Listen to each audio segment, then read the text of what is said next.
Tout ce que tu veux. Le français est jaloux. C'est un jaloux. J'ai joué en Italie, j'ai joué en Espagne et en France.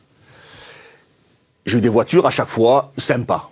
Voilà. Je suis arrivé en Italie en voiture, je me rappelle, c'était un concessionnaire qui va m'amener la voiture au centre d'entraînement pour me la faire essayer. Je quitte le centre d'entraînement pour essayer la voiture. Tous les supporters me disaient « Ouais, achète-la, elle est magnifique !» En Angleterre, tu passais avec une belle voiture, les gens les applaudissaient. En Espagne, je sortais du Barça, là, du tunnel et tout ça, les gens ils t'applaudissaient. Ils n'osaient même pas s'approcher des voitures. En France, tu viens avec la première voiture un peu sympa, tu ratais un match, tu te faisais fracasser. J'ai reçu des cailloux, des insultes, tout ce que tu veux. Tout ce que tu veux. Le français est jaloux. C'est un jaloux. Il aime pas la réussite. On a applaudi Poulidor, il a jamais rien gagné. Saint-Étienne a défilé sur les Champs-Élysées.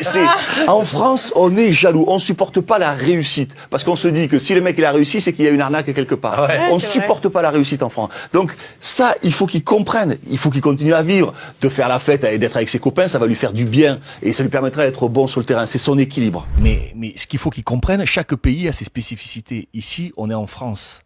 On est en France, il y a quand même malgré tout un peu de jalousie pour les garçons qui gagnent bien leur vie, qui sont des stars, qui sont beaux garçons, qui ont plein de qualités. Je pense qu'en France, il faut savoir se protéger. C'est pas l'Italie, c'est pas l'Espagne, c'est pas d'autres pays où la starification, où la gloire plaît et donne envie.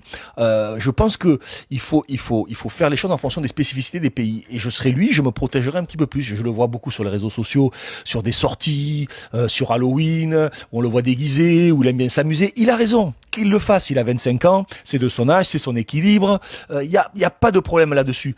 Mais il faut qu'il comprenne que chaque pas sera épié à la lettre, à la loupe. Ça va être tellement compliqué pour lui. Il y a des télévisions brésiliennes qui sont dépêchées au centre d'entraînement pour le surveiller tous les jours. Donc il va être épié. Et en France, on ne lui fera aucun cadeau. Ça peut passer dans d'autres pays.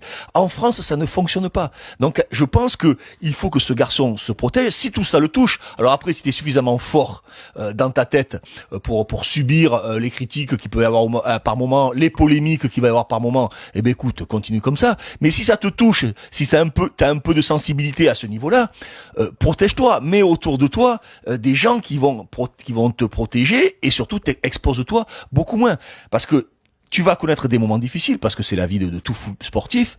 Le jour où tu vas connaître ces moments difficiles, personne en France ne te fera de cadeau. Donc à un moment ou un autre, j'ai trouvé surprenant que ça le touche et que ça le prenne autant à cœur. Ce genre de polémiques qui sont montées ou pas montées, tu précises que ce n'est pas le cas, voilà, que tu sens que tu le précises ou pas, ça changera rien. Si les gens ont envie de penser qu'il y a une polémique, il y en aura une. Mais que ça te touche autant et te mettre à pleurer